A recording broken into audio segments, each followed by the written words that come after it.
communauté internationale doit contraindre le Congo à un dialogue national inclusif.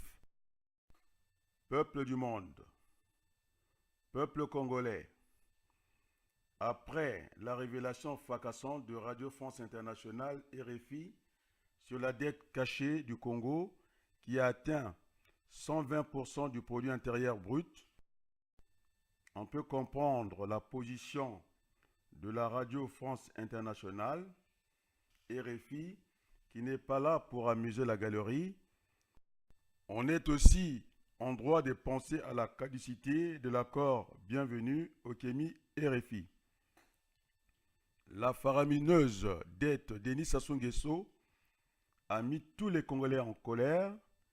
Il semble que le Congo affichait sur plusieurs années des excédents budgétaires. Denis Sassou Nguesso avait dit publiquement que le Congo disposait d'un compte épargne pour les générations futures. Il faut le dire sans agrafe que cette dette volumineuse de surcroît compromet tout espoir de développement durable pour le Congo.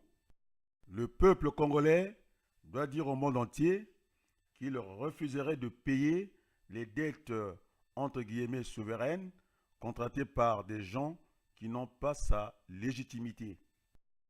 Un port est une infrastructure que l'homme construit. Cette maçonnerie peut se situer sur le littoral maritime ou sur un cours d'eau et destinée à accueillir des bateaux. Tout le long du reportage de Télé Congo sur l'inauguration du port de Yo, nous n'avons vu que 2 rares pirogues qui traînaient dans la Lima. La fonction principale d'un port est de permettre d'abriter les bateaux pendant les opérations de chargement et de déchargement, puis s'ajoutent des activités annexes telles que les opérations de ravitaillement, de réparation des bateaux et bien d'autres. Le port est un véritable lieu de séjour. Pour aller plus loin, les ports sont des portes ouvertes sur le monde où se peurent d'ailleurs des stratégies, des économies et des affaires militaires.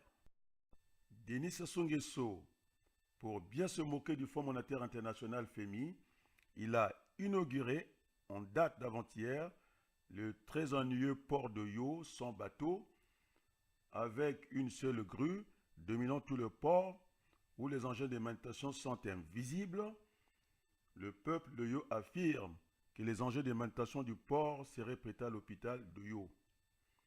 Un hôpital disposant plus de lits que des patients, car Denis Sassou Nguesso lui-même, bout de son hôpital, il s'est fait soigner comme tous les dignitaires du pouvoir à l'étranger.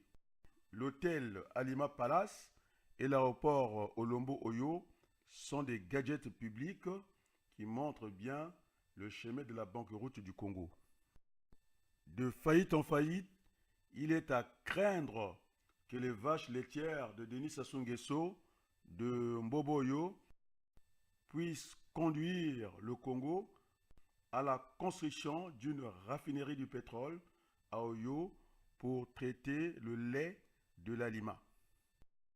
Après les fraudes visibles aux élections politiques de juillet 2017 au Congo, la communauté internationale doit contraindre le Congo à une tenue d'un dialogue national inclusif avant la fin de l'année 2017. Ceci pour définir un plan de relance économique et d'assainissement des finances publiques. Pour le peuple congolais, la présidence de la CDI, je vous remercie. Se poursuit à la grande satisfaction de ceux qui ont le privilège de le vivre de visu sur les berges de la Lima et pourquoi pas de vous aussi, chers téléspectateurs.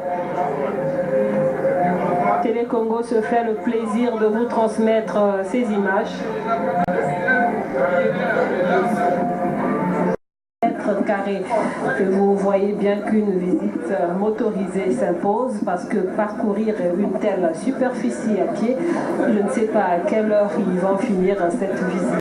Colonia Ebale Alima, tata mokonzi azali kokoba bomengi bwa misalemi kuna Jean-Jacques Bouya ministre botongi ekolo ayebisi ete libongo liango lizali na makoki monso ezali na mituka ya koboma moto ezali na mituka ya kokumba biloko ezali na mamasini manene ya kobimisa biloko kati ya masuwa ete soki lelo oyo biloko ya bolito ezali na kati libongo liango lizali na makoki masengeli po ete biloko biango bibima okati ya masuwa pe bikota to na kati ya mituka to bibima okati ya mituka pe bikota okati ya masuwa mokolo mwa zomi ya sanza ya mwambe afongolaki libongo linene ya oyo. Même pas en saison sèche, nous sommes au mois d'août.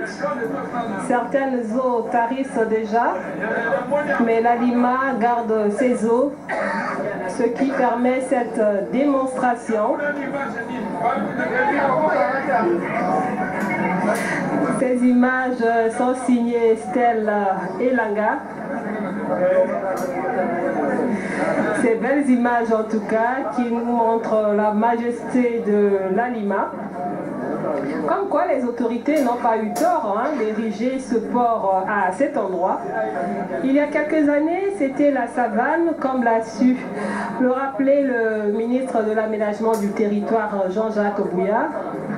Ceux qui étaient ici dans les années 90, voire au début des années 2000, ne reconnaîtraient plus ce paysage, tellement il s'est métamorphosé grâce à l'action du bâtisseur infatigable. Voilà, il y a même une pirogue, certainement qu'il y a des pêcheurs qui font leur travail quotidien de pêcher